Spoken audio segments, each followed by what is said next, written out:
এই ক্লিপিংসগুলো দেখে অনেকেই হয়তো বুঝে গেছেন এটা ফলতার অ্যাকোয়া রিট্রিট। আমাদের ডানলপ থেকে দূরত্ব 61 কিলোমিটার। আমাদের বাড়ি সোদপুর থেকে সেদিন বেরিয়েছিলাম সকাল 10টা নাগাদ। কিছু দূর এগোতেই গুগল ম্যাপে দেখলাম বিধান সরণি সেন্ট্রাল অ্যাভিনিউতে বিশাল জ্যাম। তাই গুগলের নির্দেশ মতো আমরা নিবেদিতা সেতু দিয়ে বম্বে রোডের পথ ধরলাম।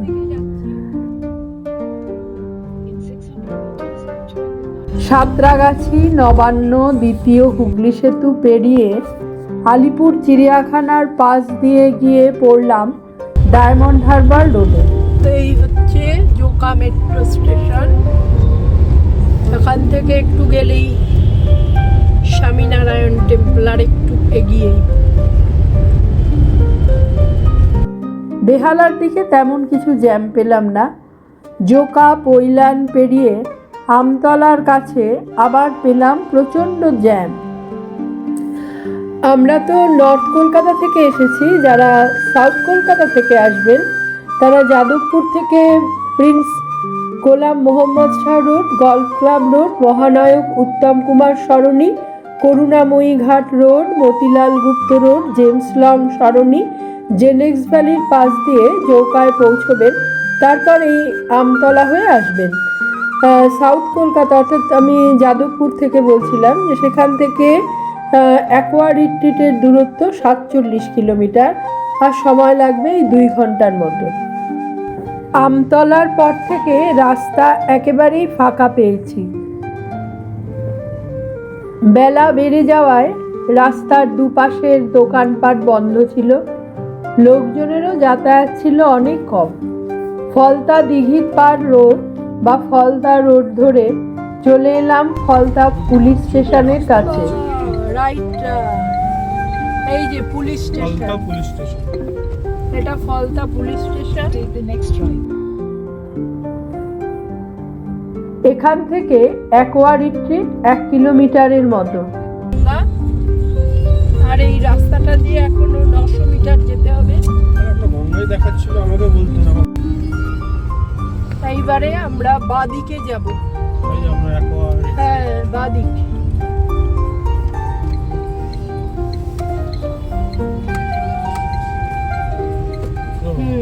চল, এখান দিয়ে যেতে হবে।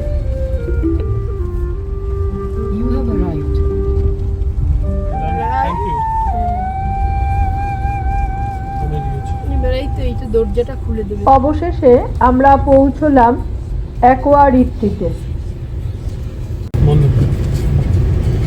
আচ্ছা, এই যে আমরা ঢুকছি, এই গেট দিয়ে ঢুকেই হচ্ছে এই কার পার্কিং। এটা হচ্ছে রিসেপশন এরিয়া। রিসেপশনে আসার কিছুক্ষণের মধ্যেই আমাদের জন্য চলে আসে ওয়েলকাম ড্রিঙ্কস। ওয়েলকাম ড্রিঙ্কস খেয়ে করিডর দিয়ে রুমের দিকে সোজা এগিয়ে যাই। প্রথমে আমাদের রুমটা দেখে নিই। এই রুম নাম্বার 104, অনেক স্পেসিয়াস রুম।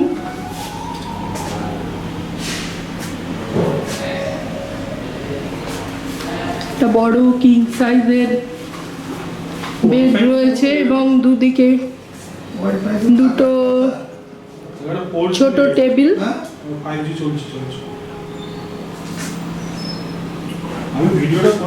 এই দিকটায় হচ্ছে ওদের সোফা সেটটা রাখা, যেখান থেকে গঙ্গার ভিউটা অপূর্ব লাগছে দেখতে। এইদিকে একটা মিরর রয়েছে।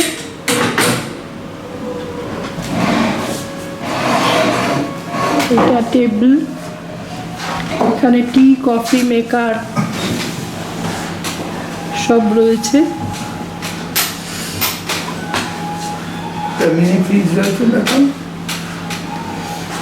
টি কফি মেকার, এখানে এর ভেতরে সব জিনিসপত্র রয়েছে।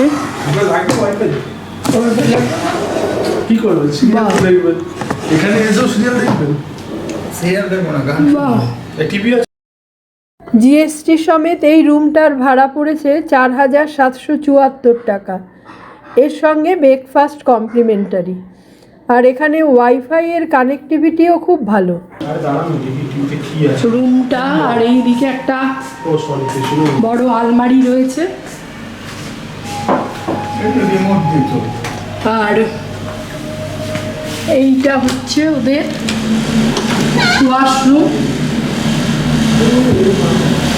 ওয়াশরুম। এটা খুব সুন্দর স্পেসিয়াস ওয়াশরুম।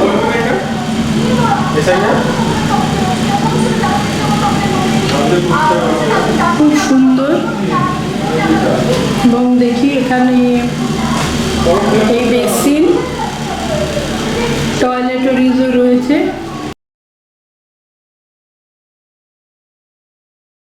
এই যে ওদের বাইরে এইখান দিয়ে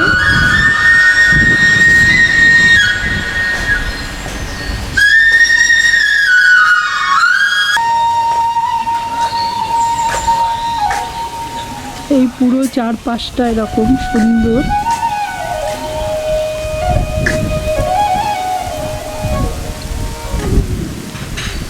এই সামনে বয়ে যাচ্ছে এখন জোয়ার, সেই জন্য জল একদম কাছে চলে এসেছে।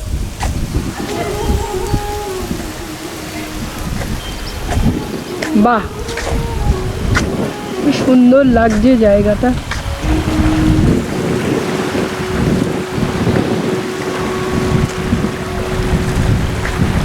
একটা বার্জ সামনে দাঁড়িয়ে রয়েছে।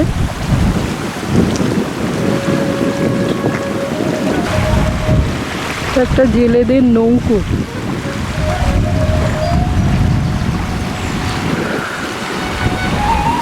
বাহ, এই জায়গাটা সব থেকে সুন্দর অংশ হচ্ছে এই জায়গাটা। এখানে বসে এখানেই খাওয়া দাওয়া করা যায়, বসে থাকা গল্পগুজব করার জন্য এই জায়গাটা খুব সুন্দর। আর এইখানে বসে বসে গঙ্গার ভিউ অসাধারণ, দারুণ সুন্দর। অনেককে দেখছি এখানে বসে রয়েছে। আমাদের সঙ্গে আরও একটা পার্টি দেখলাম এখানে এসেছে। এইটা হচ্ছে এখানকার মানে হোটেলটা। এখানে 3টে তলা রয়েছে, গ্রাউন্ড ফ্লোর আরও 2টো, ওপরে 2টো ফ্লোর, সেগুলো আন্ডার কনস্ট্রাকশন রয়েছে। আমি আগেই বলেছি আমরা গ্রাউন্ড ফ্লোরেই রয়েছি। এখানে সুইমিং পুলের সুন্দর সুবিধাও রয়েছে।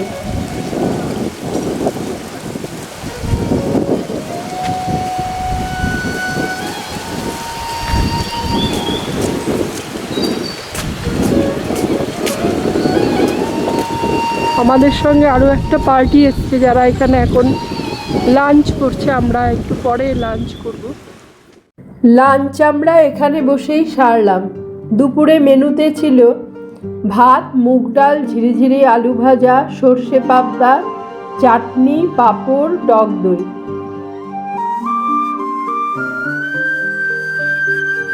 খাওয়া দাওয়া শেষে সেলফি তুলে কাটালাম অনেকটা সময়। একটু বেলা পড়ে এলে আবার এসে দাঁড়াই নদীর কাছে। ভাটার টানে নদী পিছিয়ে গেছে অনেকটাই। দেখি কয়েকজন লোক মাটি কোপাচ্ছে। প্রথমে বুঝতে পারিনি ওরা কি করছে। তারপর ওদের জিজ্ঞাসা করাতে ওরা জানালো এখন ওরা এখানে জাল পাচ্ছে। রাতে জোয়ার এলে এই জালে মাছ ধরা পড়বে, আর ভোর 3টের সময় ওরা মাছ নিতে আসবে। আস্তে আস্তে সন্ধ্যা নেমে আসছে, আর একটু একটু করে হোটেল সেজে উঠছে আলোর মালায়। অসাধারণ লাগছে চারপাশটা।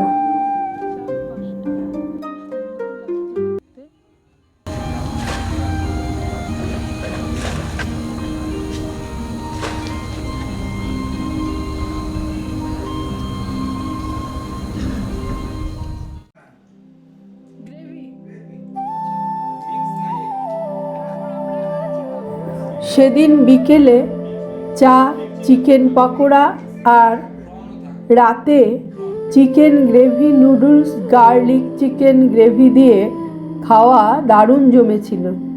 এখানে খাওয়া দাওয়ার খরচ reasonable. Lunch, dinner, evening snacks নিয়ে আমাদের 3 জনের খরচ পড়েছিল 2000 টাকার মতো।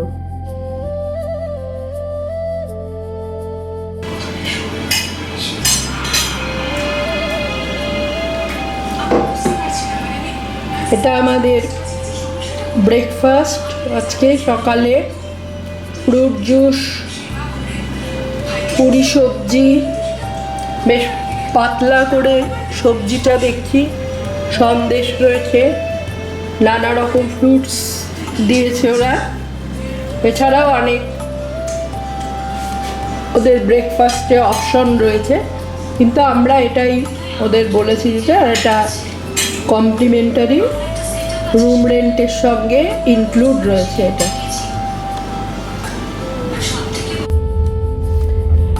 এই দিন সকালে আমরা বেরিয়ে পড়েছিলাম 4-5টা দেখব বলে। দেখার মধ্যে রয়েছে আচার্য জগদীশচন্দ্র বসুর বাগান বাড়ি, যেটা বোস ইনস্টিটিউশন নামে পরিচিত। তবে এই বাগান বাড়িটি 30শে নভেম্বর জগদীশচন্দ্র বসুর জন্মদিনেই একমাত্র জনসাধারণের জন্য খুলে দেওয়া হয়। ফলতা যে পুলিশ স্টেশনটা রয়েছে তার ঠিক পাশেই এই বাগান বাড়িটা। আমরা বাইরে থেকে এই ভিডিওটা তুলেছি। আর এখানে দেখার মতো রয়েছে গঙ্গার পাড়ে প্রচুর গাছপালা ঘেরা রামকৃষ্ণ মন্দির। মন্দিরের পরিবেশটা ভীষণ শান্ত আর সুন্দর। এক কথায় বলতে গেলে একটা আশ্রমিক পরিবেশ। আসুন একবার আমরা মন্দিরটা একটু ঘুরে দেখি। আমরা অবশ্য মন্দির বন্ধ থাকায় ঠাকুরের মূর্তি দেখতে পাইনি, কিন্তু জায়গাটা ভীষণ ভালো লেগেছিল। ফলতায় যদি আসেন আর যদি অ্যাকোয়ার স্ট্রিটে থাকেন, অবশ্যই মন্দিরটা দেখবেন।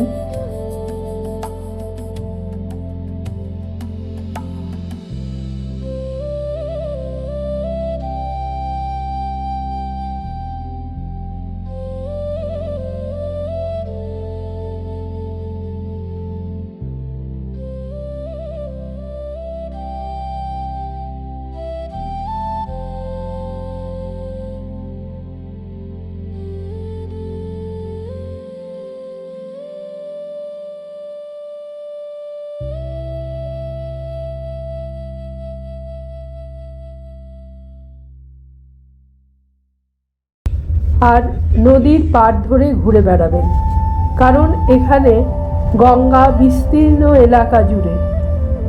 আজকের ভিডিওটা শেষ করব আমার দেখা একটা ছোট্ট অনুষ্ঠানের অভিজ্ঞতার মধ্য দিয়ে। এই ফলতার নদীর ঘাটের কাছে এসেছি। এখানে একটা জায়গায় দেখছি লোকজন অনেক পুজো টুজো করছে। কিসের পুজো বুঝতে পারছি না। ঘাটে অনেক লোকজন রয়েছে। এখানে ফলতা নদীর ধারে ঘাটের শুভ উদ্বোধন, এইটা লেখা রয়েছে দেখছি।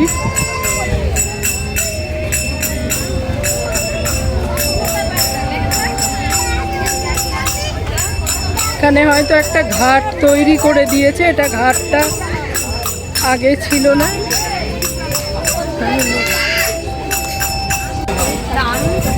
এখানে কিসের মন্দিরে সব পুজো হচ্ছে। কিসের মূর্তি এগুলো? ও আজকে কি কোনো তিথি আছে? আজকে পূর্ণিমা, আজকের পূর্ণিমা, তারপরে দামোদর মাস।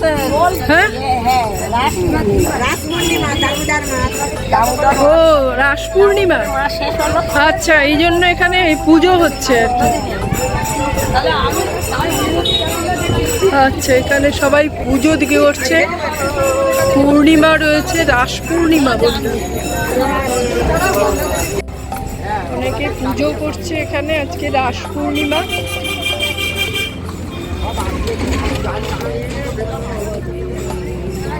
আর এই হচ্ছে এখানে গঙ্গার ঘাট।